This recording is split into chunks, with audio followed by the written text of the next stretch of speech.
रोख ठोक बेधडक आणि अचूक घडामोडींचा वेध घेणारं एकमेव बातमीपत्र आदर्श क्रांती मराठी न्यूज। केज नपचा घरकुल घोटाळा प्रकरणी आमदार नमिताताई मुदंडा यांनी विधानसभेत प्रश्न उपस्थित केल्याबद्दल हारुणबाई इनामदार यांनी मानले आभार। घरकुल घोटाळ्यातील सर्व दोषींवर लवकरात लवकर कायदेशीर कारवाई करण्यात यावी। सीताताई बनसोड। केज नगरपंचायतच्या घरकुल घोटाळा प्रकरणी आमदार नमिताताई मुदंडा यांनी विधानसभेत प्रश्न मांडल्याबद्दल गटनेते हारुणबाई इनामदार यांनी आमदार नमिताताई मुदंडा यांचे आभार मानले।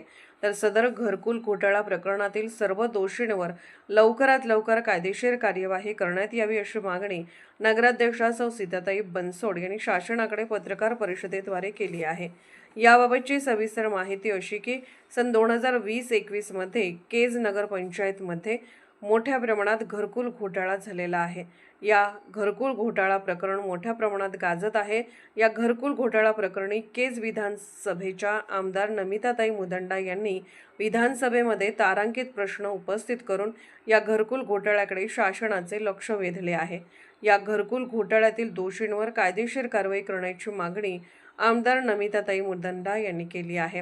राष्ट्रवादी काँग्रेस अजितदादा पवार पक्षाचे ज्येष्ठ नेते तथा गटनेते हारुणबाई इनामदार व नगराध्यक्षा सौ सीताताई बनसोड यांनी पत्रकार परिषद घेऊन आमदार नमिताताई मुदंडा यांच्या भूमिकेचे स्वागत करून त्यांनी सदर घरकुल घोटाळा प्रकरणी विधानसभेत तारांकित प्रश्न उपस्थित करून संबंधित दोषींवर कारवाई करण्याची मागणी केल्याबद्दल आमदार नमिताताई मुदंडा यांचे सर्व नगरसेवक व केजवासियांच्या वतीने नगराध्यक्षा सौ सीताताई बनसोड व गटनेते हारुणबाई इनामदार यांनी आभार व्यक्त केले। पुढे बोलताना इनामदार म्हणाले की सदर घरकुल घोटाळा हा सामान्य जनतेच्या जिव्हाळ्याचा प्रश्न आहे। या घरकुल घोटाळ्यामुळे अनेकांचे स्वप्न भंग झाले असून सामान्य जनतेला घरकुलाचा लाभ मिळणे गरजेचे आहे। आमदार नमिताताई मुदंडा यांनी संबंधित दोषींवर कारवाई करण्याची योग्य मागणी केली आहे।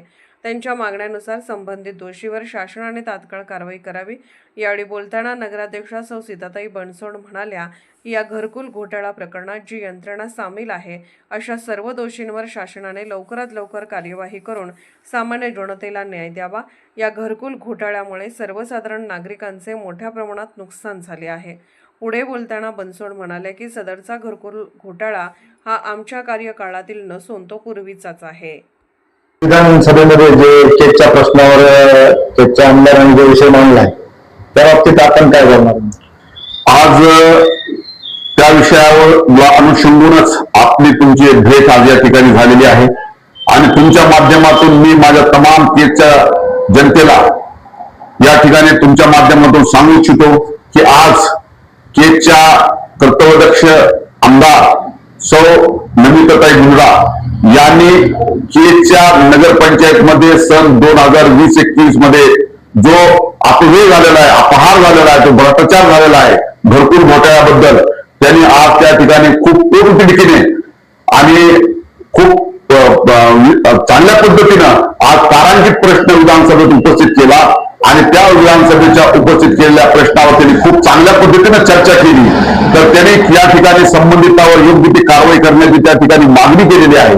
आज केज नगरपालिकेचे या ठिकाणी नगराध्यक्ष असतील, आम्ही सगळे सहकारी असतील, आज आम्ही सर्वप्रथम केजच्या माननीय आमदार नमिताताई मुंडा साहेब यांनी जो या ठिकाणी घरकुल घोटाळ्याचा प्रश्न पोटतिडकीनं त्या ठिकाणी मांडला त्याबद्दल त्यांचे मनापासून आम्ही आभार व्यक्त करतो, त्यांचं अभिनंदन करतो आणि त्यांनी केलेल्या मागणीप्रमाणे प्रशासनानं या घरकुल घोटाळा हा फार सामान्य जनतेच्या जिव्हाळ्याचा प्रश्न आहे, तो लोकांच्या स्वप्नाचा प्रश्न आहे, त्याच्यामधून अनेक लोकांचे स्वप्न भंग झालेले आहेत। तरी प्रशासनानं आमदारांच्या मागणीप्रमाणे त्यांनी सुद्धा सखोल चौकशी याची करण्यात यावी आणि त्या ठिकाणी संबंधित जो कोणी दोषी असतील त्यांच्यावर योग्य ती कारवाई करण्यात यावी अशा पद्धतीची मागणी तुमच्या माध्यमातून आम्ही शासनाकडे करीत आहोत। नगराध्यक्ष मॅडम आपण काय सांगायला या बाबतीत बोलताना? निश्चितच आदरणीय आमदार नमिताताई मुंडा साहेब यांचं मनापासून धन्यवाद।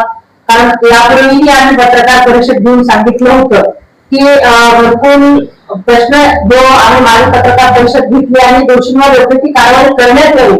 कारण घरकुलाचा मुद्दा हा सर्वसामान्यांच्या पाहिलेल्या स्वप्नाचा चुराडा करणारा आहे. कारण डायरेक्ट त्यांच्या नावावर जे पैसे पडणारे होते ते कुठल्या तरी एजन्सीच्या नावावर पैसे जातात आणि हा सगळा प्रकार आम्ही येण्यापूर्वीचा झालेला आहे. नंतर लक्षात आल्यानंतर आणि त्या पद्धतीने सीओ साहेबांनी कलेक्टर साहेबांकडे सगळं आम्ही पाठवलेला आहे अहवाल आणि त्याच्यावर समिती बसली. पण त्या पद्धतीची योग्य ती लवकरात लवकर कारवाई होऊन जे संबंधित यंत्रणा संबंधित त्यावेळेस काही यंत्रणा असेल त्यांना व्यवस्थित कारवाई होऊन लवकरात लवकर त्यावर कारवाई झाली पाहिजे एवढंच म्हणायचं मला. कारण आम्ही येण्यापूर्वीचा हा सगळा प्रकार आहे.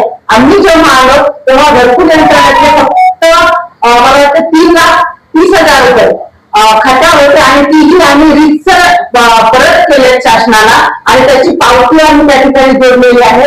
त्यामुळे आम्ही येण्यापूर्वी जो काही हा प्रकार झाला असेल तर निश्चितच कुणाचीही गळ केली जावी नाही आणि लवकरात लवकर हे प्रकरण मार्गी लागावं एवढीच मी या ठिकाणी मागणी करते अध्यक्ष म्हणून. आणि आमदार त्यांचे परत एकदा धन्यवाद मानते की त्यांनी हा तारांकित प्रश्न करून सर्वसामान्यांच्या प्रश्नाला वाचा फोडली. सर या प्रकरणामध्ये काही कर्मचाऱ्यांचे नाव आहेत, त्यांच्या नावावरती रक्कम उचललेली आहे. पण त्यांच्या मागे काही वाईट कॉलर म्हणजे काही राजकीय लोकांचे पण नाव असल्याची चर्चा शहरामध्ये सध्या सुरू आहे. तर त्याबरोबर तुम्ही काय जो विषय आहे की ज्या पद्धतीने आज आमदार ताईने तारांकित प्रश्न उपस्थित करून एकदम पोटतिडकीनं तो त्या ठिकाणी प्रश्न मांडला त्यांचं आम्ही अभिनंदन केलेलं आहे. आणि आमची सुद्धा तीच मागणी आहे की तुम्ही म्हणताल त्या पद्धतीच्या पुढावर आम्ही जर विषय मांडला तर ते चिकलफेक केला जातो किंवा त्याला राजकारणाचा कुठेतरी गंध लागेल. पण आम्हाला या गोष्टीमध्ये कुठलंही राजकारण करायचं नाही. प्रशासनानं निपक्षपातीपणे त्याची सखोल चौकशी करावी आणि जे कोणी त्याच्यामध्ये दोषी असतील त्यांना त्यांच्यावर कारवाई करण्यात येईल ही आमची रास्त मागणी आहे. कोणाकडे बोट न दाखवता जी यंत्रणा त्या काळात होती आणि जो घटक त्या घटनेशी संबंधित असेल त्या सगळ्या घटकाला त्या प्रत्येक व्यक्तीला शासन झाले पाहिजे एवढीच आमची मागणी. सर याच्यामध्ये चौकशी समिती गठीत झालेली आहे आणि चौकशी समिती सदर प्रकारची चौकशी करत आहे. परंतु चौकशी आज कुठपर्यंत आली?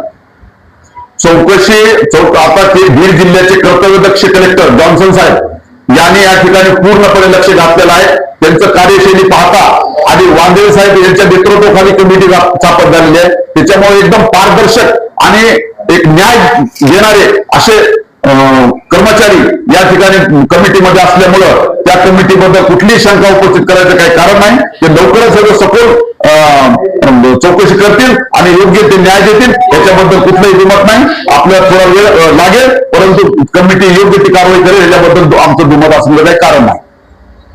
आदर्श क्रांती मराठी न्यूज चॅनलला लाईक करा, शेअर करा आणि सबस्क्राईब करा.